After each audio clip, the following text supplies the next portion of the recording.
نحمده ونستعينه ونستغفره ونعوذ بالله من سيئات أعمالنا من يهد الله فلا مضل له ومن يضلل فلا هادي له ونشهد أن لا إله إلا الله وحده لا شريك له ونشهد أن سيدنا وحبيبنا ومولانا محمدا عبده ورسوله الذي أرسله بالحق بشيرا ونذيرا وداعيا إلى الله بإذنه وسراجا منيرا فقد قال الله تعالى في كلامه المجيد وفرقانه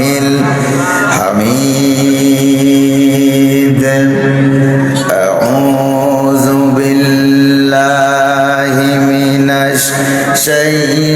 الشيطان الرجيم بسم الله الرحمن الرحيم كل من عليها فان ويبقى وجه ربك ذو الجلال والإكرام فبأي آلاء ربكما تكذبان وقال تعالى في شأن حبيبه تعظيما وتكريما إن الله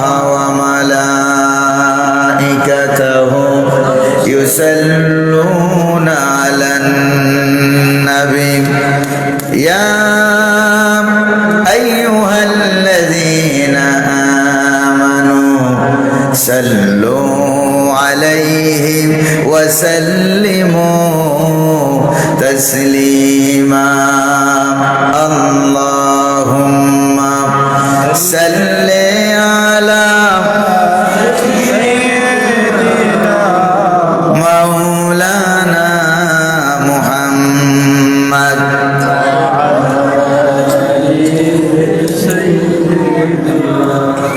مولانا মহব্বতের সাথে প্রাণ খুলে হাবিবের শানে অন্তরের অন্তঃস্থল থেকে সকলে পড়ি আল্লাহুম্মা সাল্লি আলা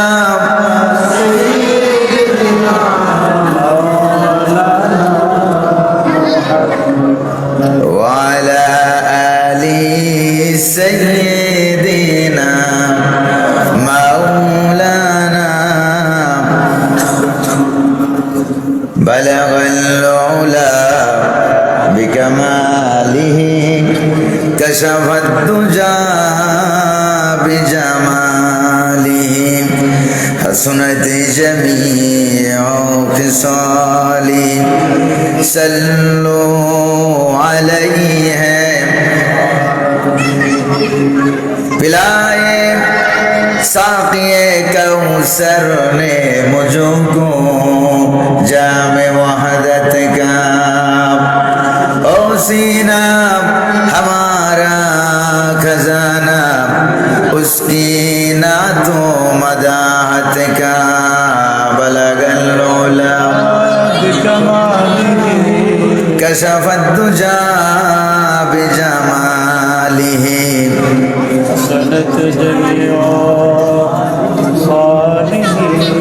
सल्लो अलैहि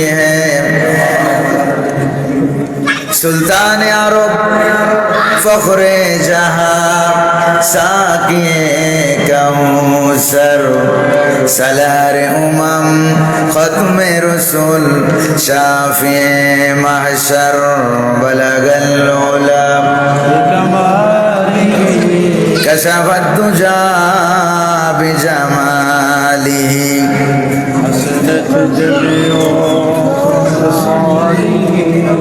सल्लु अलैहि اللهم آمين ربنا ظلمنا أنفسنا وإن لم تغفر لنا وترحمنا لنكونن من الخاسرين আল্লাহ তাআলা বাংলাদেশের সুনামধন্য জেলা, শিক্ষিত জ্ঞানীগুণী মানুষের জেলা, কুমিল্লা জেলার সদরের ইনসাফ গার্ডেন সিটির ভিতরে অবস্থিত তামিরুল উম্মাহ আলিম মাদ্রাসার উদ্যোগে আয়োজিত 12তম ঐতিহাসিক বার্ষিক তাফসীরুল কোরআন মাহফিলে কয়েকবার দুরূদুস সালাম পড়ে তোমার দরবারে হাত তুলেছি। মেহেরবানি করে দুরূদুস সালাম টুকুন সোনার মদিনায় নবী পাকের রওজা মুবারকে পৌঁছে দাও। তামাম পৃথিবীর মাটির নিচে যত মুমিন মুমিনাত শুয়ে আছেন সকলের আরোয়ার পরে সব পৌঁছে দাও রব্বুল আলামিন। এই মাহফিলের আয়োজন যারা করেছেন আর শোনার জন্য যারা এসেছেন, কিয়ামতের দিন মুসিবতের সময় এই মাহফিল আমাদের সকলের জন্য নাজাতের উসিলা বানায়া দাও। আল্লাহ তাআলা বাংলাদেশের এবং গোটা বিশ্বের তাফসীরুল কোরআন মাহফিলের রূপকার যিনি ছিলেন শহীদে কোরআন, শহীদে ইসলাম, শহীদ আল্লামা দেলোয়ার হোসেন সাইদি রাহিমাহুল্লাহ হুজুরের কবরে সব পৌঁছে দাও ইয়া রব।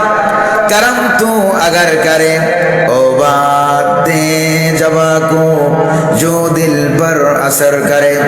रब्बना तकब्बल मिन्ना इन्नका अंतस समीउल अलीम व तुब अलैना इन्नका अंतत तव्वाबुर रहीम।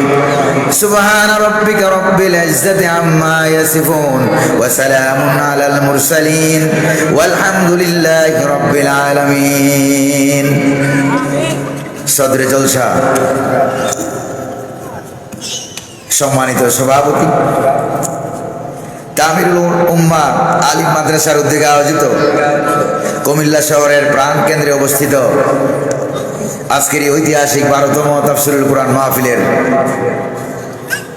সভাপতিত্বের দায়িত্বে যিনি রয়েছেন বিশিষ্ট ইসলামী চিন্তাবিদ, লেখক, গবেষক, আলেম দ্বীন,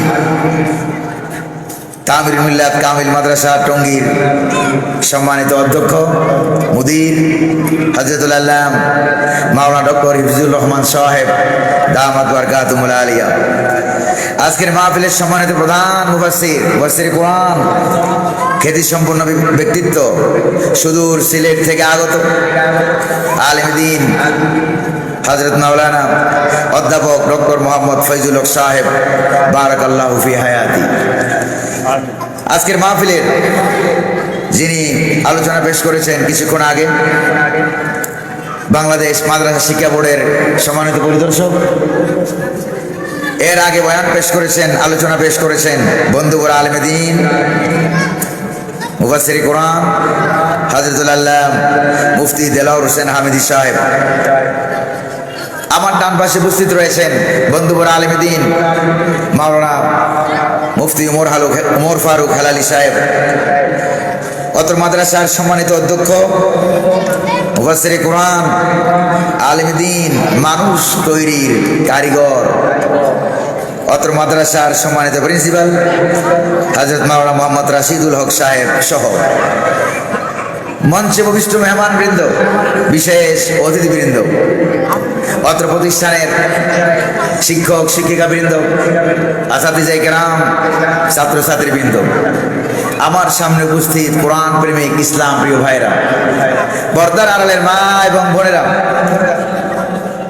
আজকের মাহফিলের বিভিন্ন দায়িত্ব কাজে নিয়োজিত স্বেচ্ছাসেবক কর্মী ভাইরা, আমার একান্ত কলিজার আত্মীয় যুব সমাজ, কুমিল্লার গৌরব যুবক ভাইরা, প্রিয় মিডিয়া কর্মী ভাইরা, প্রিয় সাংবাদিক বন্ধুগণ, প্রিয় মাইক অপারেটর ভাইরা সহ সকলের প্রতি আমার আন্তরিক সালাম। আসসালামু আলাইকুম ওয়া রাহমাতুল্লাহি ওয়া বারাকাতুহু। ওয়ালাইকুম আসসালাম ওয়া রাহমাতুল্লাহ। এতগুলো মানুষ সালামের জবাব যা দিলেন, এতে করে মনে হয় এই এলাকায় রমজান মাস শুরু হয়ে গেছে। সেহরিও খান নাই, ইফতারের দাওয়াতও পান নাই, শরীরে শক্তি আছে নাই, সালামের জবাবটা শক্তি সহকারে দিতে পারেন নাই। শক্তি আছে নাকি নাই, এটা প্রমাণ করার জন্য, টেস্ট করার জন্য আমি আবারও সালাম দিচ্ছি। আসসালামু আলাইকুম ওয়া রাহমাতুল্লাহ। আজকের মাহফিলে যিনি আমাদেরকে আসার তৌফিক দিলেন তিনি কে? বসার তৌফিক দিলেন তিনি কে? পরিবেশকে মনোমুগ্ধকর সুন্দর করে দিলেন। না শীত না গরম, শীতের চাবি কমাইয়া নাতিশীতোষ্ণ এয়ার কন্ডিশন যিনি বানাইয়া দিলেন তিনি কে? আল্লাহ পাকের দরবারে আপনারা বলেন তো শুকরিয়া আদায় করা দরকার আছে নাকি নাই? কায়মানুবাক্যে বীর বিক্রমে সিংহ গর্জনে পুরুষোচিত কণ্ঠে পুরুষের মতো আওয়াজ করে আল্লাহ পাকের দেওয়া জবান দিয়ে তারই শেখানো ভাষায় আমরা শুকরিয়া জ্ঞাপন করছি। অন্তরের গভীর কুন্দর থেকে সমস্বরে জোরে সোরে বলছি আলহামদুলিল্লাহ। রব্বানা লাকাল হামদ হামদান কাসীরান তাইয়িবান মুবারাকান ফি। শুকরিয়া আদায় করলাম কার? প্রশংসা করলাম কার? তৌফিক দিলেন কে? দুরূদ শরীফ পড়লাম কার? দুরূদ শরীফ বলে আল্লাহ। দুরূদ শরীফ কি আল্লাহ না মুহাম্মদুর রাসূলুল্লাহ সাল্লাল্লাহু আলাইহি ওয়াসাল্লামের দরবারে আল্লাহ পাক যেন দয়া করে মেহেরবানি করে আমাদের দুরূদ সালামকে সোনার মদিনার সবুজ গম্বুজের নিচে হুজুরের রওজা মুবারকে পৌঁছে দিন। আমরা বলি আমিন। আর জোরে বলি আমিন। প্রিয় ভাই সব, আজকে তাফসীরুল কোরআন মাহফিলে আসতে পেরে খুশি না বেজার? খুশি হয়েছি। এই জন্য আবারও বলি আলহামদুলিল্লাহ। আরো বেশি শুকরিয়া আদায় করে এই কারণে যে এই বছর তাফসীরুল কোরআন মাহফিলের জন্য আলাদা কোনো অনুমতি লাগছে নাকি? জোরে বলেন লেগেছে? যারা অন্যান্য বছর অনুমতি বাধ্য করতো আল্লাহ পাক বাংলার জমিনেই তাদেরকে নিষিদ্ধ করে দিয়েছেন। জোরে বলেন ঠিক কিনা? তাহলে বোঝা গেল আল্লাহ পাক তিনি ছাড় দেন কিন্তু একেবারেই ছেড়ে দেন না, ঠিক কিনা? প্রিয় ভাইরা আমার, এই জন্য আবারও বলছি আলহামদুলিল্লাহ। যারা আমাদের কুমিল্লা জেলার ভিতরে যারা কুমতলব খুঁজছিল, কুসংস্কার খুঁজছিল, কুমিল্লা নামের মধ্যে নাকি কি আছে? কু আছে, কুমতলব আছে। আল্লাহ পাক গোটা বিশ্ববাসীর সামনে তাদের কুমতলব প্রকাশ করে তাদেরকে বাংলার জমিন থেকে পালিয়ে যেতে বাধ্য করে মামু বাড়ি দিল্লি পাঠিয়ে দিয়েছে। যদি বলেন ঠিক না? এই জন্য আবার বলি আলহামদুলিল্লাহ। যত শুকরিয়া আদায় করবেন তত বাড়াই দিবে কে? আল্লাহ রাব্বুল আলামিন বলেন লাইন শাকারতুম লাযীদান্নাকুম ওয়া লাইন কাফারতুম ইন্না আযাবি লাশাদীদ। সুবহানাল্লাহ বলতে পারলেন না? আল্লাহ পাক বলেন শুকরিয়া আদায় করবা, নিয়ামত আরো বেশি বাড়ায় দেব। আর শুকরিয়া আদায় করবা না, ক্ষমতা পাওয়ার চেয়ার পাওয়ার পরেও 17-18 বছর পরেও ক্ষমতা ধরে রাখতে পারবা না। কারণ ক্ষমতার চেয়ারের মালিককে? জোরে বলেন না মালিককে? আল্লাহ সুবহানাহু ওয়া তাআলা। তিনি ক্ষমতা দেন, ক্ষমতা দিয়ে তিনি টেস্ট করেন, তিনি যাচাই করেন। কেমনে যাচাই করেন? আল্লাহ রাব্বুল আলামিন বলেন আমি ক্ষমতা দেই, আমি পাওয়ার দেই, চেয়ারের মালিক বানিয়ে দেই। এরপরে রাব্বুল আলামিন বলেন এরপরে আমি কি করি? লিনানজুরাকুম কাইফা তা'মালুন। এরপরে দেখি গোটা দেশের সাথে, জাতির সাথে, মানুষের সাথে ব্যবহারটা কিরকম করো। ব্যবহার ভালো হইলে ক্ষমতায় রেখে দেই, ভালো না হইলে এক থাপ্পড় দিয়া দিল্লি পাঠাইয়া দে। ঠিক না ভাই? ভাইরা আমার, আজকে তাফসীরুল কোরআন মাহফিলে আমরা সরাসরি আল্লাহ পাকের কোরআন থেকে আলোচনা শুনবো। রাজি আছেন নাকি নাই? রাজি আছেন নাকি নাই? দেখি কারা কারা রাজি নাই তারা হাত তুলে দেখান। কয়েকজন হাত। রাজি নাই না বুঝে নাই? ভালোবাসা অনেক বেশি, ঠিক কিনা? আল্লাহ পাক কিন্তু হাতেরটা নেন না, আল্লাহ পাক কলিজারটা নেন। সুবহানাল্লাহ বলেন। কোনটা কোনটা? বর্তমানে আপনারা জানেন না অনেকে জান বাঁচাবার জন্য ঠোঁট মিলায়, অনেক দলের সাথে ঠোঁট মিলায়, ঠিক কিনা? কিন্তু জায়গা মতো যখন যাবে অন্ধকার জায়গায় জায়গা মতো সিল মারি দিবে, ঠিক কিনা? এরকম লোক আছে নাকি নাই? আল্লাহ পাক হাতেরটা নেন না, ঠোঁট মিলানোটাও নেন না, কলিজার ভিতরে যেটা সুপ্ত আছে সেই সুপ্তটাকে আল্লাহ পাক গ্রহণ করেন। যেরকম আল্লাহু আকবার। প্রিয় ভাইরা আমার, আমরা এই কোরআন কারীম থেকে কিছু আলোচনা শুনবো, কথা শুনবো। তবে আমি কোরআন কারীম থেকে তাফসীর করার যোগ্য কোনো আলেম আমি নই। আমি হচ্ছে একজন অযোগ্য অসুস্থ গোলাম। আল্লাহ পাক যেন দয়া করে মেহেরবানি করে তার এই অযোগ্য গোলামটারে যোগ্য বানায় দেন। আর একটু জোরে বলি না আমিন? ঢোলের আওয়াজ, ঢোল চিনেন তো আপনারা? অনেক দূরের থেকে শোনা যায়, মনে হয় যেন তার ভিতরে কি না কি যন্ত্র লুকায়িত আছে, নাহলে এত বড় আওয়াজ হয় থেকে। কিন্তু কাছে গিয়ে যখন পর্দাটা ছেড়বেন তখন দেখবেন আসলে বাইরে দিয়া ফিটফাট, ভিতরে একবারে খালি। জোরে বলেন ঠিক না? ভিতরে একবারে খালি। এরকম ঢোল মার্কা এক মৌলবী আমি। আপনারা যদি দোয়া করেন আর আল্লাহ যদি দয়া করেন, তাহলে আমরা কিছু কথা আপনাদের সামনে উপস্থাপন করব। আল্লাহ যেন তৌফিক দেন, বলি আমিন। আমা তৌফিকি ইল্লা বিল্লাহ। পড়েন সকলে আমার সাথে। আউযু বিল্লাহি মিনাশ শাইতানির রাজিম। বিসমিল্লাহির রাহমানির রাহিম। কুল্লু মান আলাইহা ফান ওয়া ইয়াবকা ওয়াজহু রাব্বিকা যুল জালালি ওয়াল ইকরাম। ফাবিআইয়ি আলাই রাব্বিকুমা তুকাজ্জিবান। সাদাকাল্লাহুল আযীম। মহাগ্রন্থ পবিত্র কুরআনুল কারীমের 55 নম্বর সূরা, নাম হলো, বলেন তো কি বুদ্ধি করে, এই সূরাটার নাম কি? আরেকটু জোরে বলেন। সূরা আর রহমান। আয়াত সংখ্যা হইল 78, রুকুর সংখ্যা হইল 3। নবী করিম সাল্লাল্লাহু আলাইহি সাল্লামের কাছে মক্কা থেকে হিজরত করে মদিনায় যাওয়ার পর এই সূরাটা নাজিল হওয়ার কারণে উলুমুল কোরআন, কোরআনিক সায়েন্স, তাফসীরুল কোরআন, এর উসুলুত তাফসীর, এর পরিভাষায় মুফাসসিরিনে কেরাম এই সূরাটাকে মাদানী সূরার অন্তর্ভুক্ত হিসাবে বর্ণনা করেছেন। প্রিয় ভাইরা আমার, এই সূরার প্রথম আয়াত হলো আর রহমান। বলেন তো প্রথম আয়াতের নাম কি? এই প্রথম আয়াত থেকে এই সূরার নামকরণ করা হয়েছে সূরা আর রহমান। যে আয়াতের, যে আর রহমান নামের কারণে আল্লাহ পাক যারা আল্লাহ পাকের বিরোধিতা করে তাদেরকেও খাবার দাবার দেয়, সুযোগ দেয়। যারা আল্লাহ পাকের পক্ষ অবলম্বন করে তাদেরকে আল্লাহ পাক খাবার দেয়। যদি বলেন ঠিক না? এই রহমান নামের উসিলায় আল্লাহ পাক কাফের, বেদিন, ইহুদি, মুশরিক যারা আছে দুনিয়াতে তাদেরকেও যিনি খাবার দেন তিনি কে? জোরে বলেন না, তিনি কে? এই পৃথিবী, আকাশ, জমিন যা কিছু আমরা দেখি আর দেখি না, সবগুলোর মালিককে? ফল ফসলের মালিককে? আল্লাহ পাক।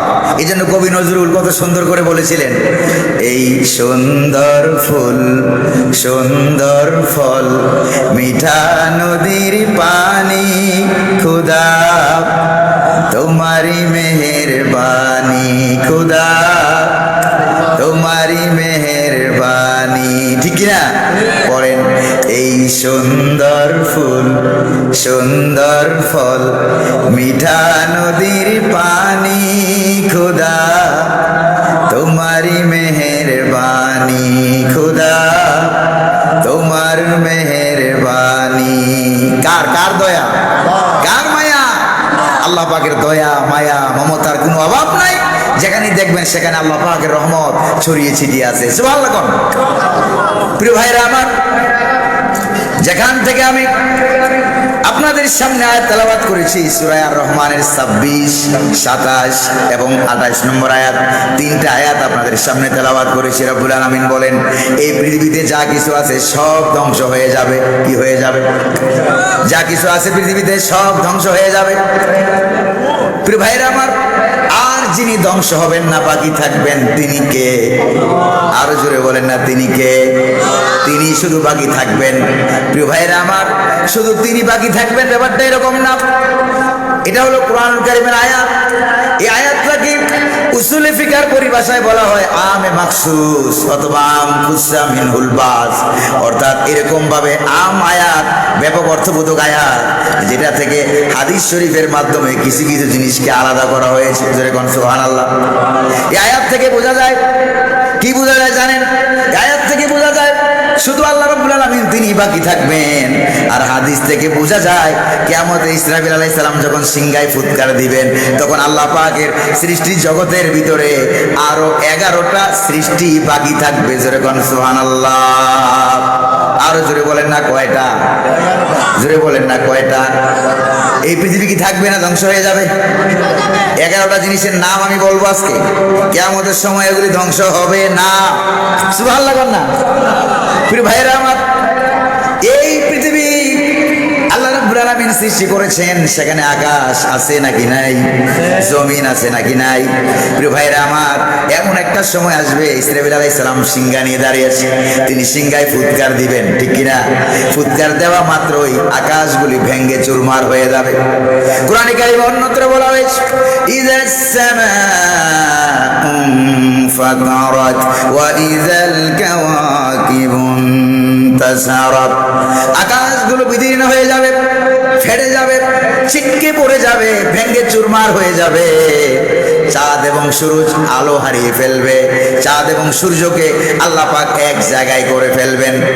কোরআনে কারিমে রব্বুল আলামিন বলেন, ফাইযা বারিকাল বাসারু ওয়া খাসাফাল কামারু ওয়া জুমিআশ শামসু ওয়াল কামার। চাঁদ আলো হারিয়ে ফেলবে, তারকাগুলি ছিটকে পড়ে যাবে, চাঁদ এবং সূর্যকে আল্লাহ পাক এক জায়গায় করে ফেলবেন। ধাক্কা লেগে সব দুনিয়া থেকে জনমের মতো যিনি বিদায় করে দিবেন, তিনি কে? আরো জোরে বলেন না, তিনি কে? এরপরে প্রিয় ভাইয়েরা আমার, এইগুলো আকাশের অবস্থা। এরপরে এবার ভালো করে খেয়াল করেন, পাহাড়গুলোর অবস্থা কি হবে? মাউন্টেন, পাহাড় পর্বত, বিরাট বিরাট পর্বত, হিমালয় পর্বত আছে নাকি নাই? এই পর্বতগুলির অবস্থা কি হবে? কোরআনে কারিমে রব্বুল আলামিন সেই তথ্যটাও প্রদান করেছেন। আল্লাহ রাব্বুল আলামিন বলেন, শোনো পাহাড়গুলির অবস্থা কি হবে। ওয়া তাকুনুল জিবালু কাল ইহনিল মানফুস। পাহাড়গুলো বিক্ষিপ্ত রঙিন ধুনিত তুলার ন্যায়, ধুলাবালির ন্যায়। পাহাড়গুলিকে যিনি উড়িয়ে দিবেন, তিনি কে? জোরে বলেন না, তিনি কে? পাহাড়গুলিকে আল্লাহ পাক উড়িয়ে দিবেন, পাহাড়গুলি শেষ হয়ে যাবে। এরপরে গাছগাছালি, পাক পাখালি সব সৃষ্টি জগৎ শেষ হয়ে যাবে। এরপরে আল্লাহ রাব্বুল আলামিন বলেন, ওয়া ইযাল বিহারু সুজ্জিরাত। সাগরের পানিগুলির মধ্যে আগুন লেগে যাবে, আগুন লেগে সব নদী নালা, সাগর মহাসাগরের পানি সব যিনি আগুন লাগাইয়া শেষ করে দিবেন, তিনি কে? জোরে বলেন না, কে? সাগরের পানি আগুন লেগে যাবে, পানিতে আগুন লাগবে। বিজ্ঞানীরা যখন প্রথম এই আয়াত পায়, ওয়া ইযাল বিহারু সুজ্জিরাত, সাগরের পানিতে আগুন ধরে যাবে, এই আয়াত পাওয়ার পর বিজ্ঞানীরা বলল, কোরআন কারীমের অন্তত একটা আয়াত হইল অসত্য। জোরে বলেন নাউজুবিল্লাহ, সঠিক নয়। কারণ কি? কারণ বিজ্ঞানীরা আগের যুগে মনে করতো যে পানি হলো একটা মৌলিক পদার্থ। আগে মনে করতো পানি হচ্ছে একটি মৌলিক পদার্থ। আগুন যেখানে লাগে, আগুন লাগার পরে পানি দিয়ে আগুন নিভানো হয়। কাজেই পানি কখনো পানিতে আগুন লাগতে পারে না। এটা ছিল বিজ্ঞানীদের থিওরি। কিন্তু বিজ্ঞানের আবিষ্কার, গবেষণা হতে হতে যখন তারা দেখলো পানি মৌলিক পদার্থ নয়, পানি হলো একটা যৌগিক পদার্থ, দুইটা পদার্থ মিলে পানি হয়। সুবহানাল্লাহ বলেন না? বিজ্ঞানের ছাত্র যারা আছে তারা ভালো করে এটা বুঝে। ওয়াটারের একটা সূত্র আছে নাকি নাই? H2O ওয়াটার আছে নাকি নাই? অর্থাৎ হাইড্রোজেন আর অক্সিজেন মিলাইয়া পানি হয়। কি হয়? পানি হয়। বিজ্ঞান যখন এটা আবিষ্কার করলো তখন তারা দেখতে পেল হাইড্রোজেনের কাজ হলো, হাইড্রোজেন নিজে নিজে আগুন লাগলে এটা নিজে নিজে জ্বলে, আর অক্সিজেনের কাজ হচ্ছে আগুনকে, হাইড্রোজেনকে জ্বলতে সাহায্য করে। তো কাজেই যেই জিনিস নিজে নিজে জ্বলে এটাও পানির মধ্যে আছে, আবার যেটা জ্বলতে যেই জিনিসের প্রয়োজন হয় অক্সিজেন, সেটাও পানির মধ্যে আছে নাকি নাই? প্রিয় ভাইরা আমার, এই যে আমার হাতে দেখেন তো একটা প্লেট আছে কিনা, এই প্লেটের মধ্যে যদি আমি এখন একটা মোমবাতি জ্বালাই, মোমবাতি জ্বালাই, এই যে গ্লাসটা আছে, গ্লাস দিয়ে যদি মোমবাতির ঢাকনা দিয়ে দিই, তাহলে কি আগুন থাকবে না নিভে যাবে? কেন নিভবে? আমি কি নিভাইছিলাম? নিভাই নাই। কেন নিভবে? অক্সিজেনের লাইন কাট হয়ে গেছে। যদি বলেন ঠিক না? আগুন অক্সিজেন ছাড়া যেরকম মানুষ বাঁচতে পারে না, ঠিক অনুরূপ ভাবে অক্সিজেন ছাড়া আগুনও বাঁচতে পারে না। সুবহানাল্লাহ। এবার বিজ্ঞানীদের মাথা ব্রেইন খুলে গেছে, পানি হলো একটা যৌগিক পদার্থ। কিয়ামতের সময় সাগরের মধ্যে আগুন লেগে যাবে। বিজ্ঞান বলল, এই কুরআনুল কারীমে আল্লাহ রাব্বুল আলামিন যেই থিওরি দিয়েছেন ওয়াটার সম্পর্কে, পানি সম্পর্কে, সাগর সম্পর্কে যে তথ্য দিয়েছেন, এই তথ্য সত্য, এতে কোনো সন্দেহ নাই। সুবহানাল্লাহ। এজন্য বড় বড় বিজ্ঞানী যারা, তারা কখনো সাধারণত নাস্তিক হয় না। যারা বড় বড় মেডিকেল সায়েন্টিস্ট, যারা ডাক্তার, যারা, তারা সাধারণত নাস্তিক হয় না। কারণ তারা যখন মানুষের হিউম্যান বডি নিয়ে যখন তারা গবেষণা করে যে গোটা শরীরে ব্লাড সার্কুলেশন করতে গিয়ে হয়, ওই যে হার্ট এরকম সিস্টোলিক ডায়াস্টোলিক, সিস্টোলিক ডায়াস্টোলিক করে হার্ট স্পাঞ্জিং করে সংকোচন সম্প্রচারণ হয়, হার্টটা এরকম করে, এই কারণে গোটা বডিতে ব্লাড সার্কুলেশন হয়, রক্ত সরবরাহিত হয়। কিন্তু হার্টের কাছে যখন তারা এলো, এসে তারা দেখলো যে হার্টটা যে এরকম করতেছে, নাচতেছে, এটারে কে নাচায়, এটা তারা আবিষ্কার করতে পারে নাই। আপনারা বলেন তো, এটা নাচায় কে? জোরে বলেন না, কে? এই জন্য বড় বড় মেডিকেল সায়েন্টিস্ট যারা, তারা নাস্তিক হয় না। বিজ্ঞানী যারা গবেষণা করে, মহাকাশ নিয়ে গবেষণা করে, সাগর মহাসাগর, গ্রহ নক্ষত্র, গ্রহাণুপুঞ্জ নিয়ে গবেষণা করে, তারা সাধারণত নাস্তিক হয় না। নাস্তিক সাধারণত হয় সাহিত্যিকেরা আর দার্শনিকেরা। সেরকম ঠিক কিনা?